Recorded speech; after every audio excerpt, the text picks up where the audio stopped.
হিজল গাছের চারা 3 পিস,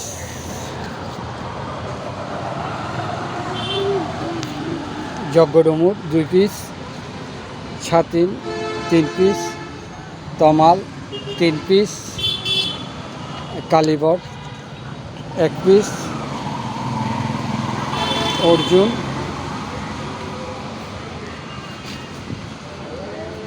শেওড়া, কামিনী, জারুদ, ডালিম সব আইটেম মিলে মোট 30 পিস চারা, ফকেন্টি এবং চেরি সবগুলো চলে যাবে শ্যামলী তানভীর ভাইয়ের ঠিকানায়।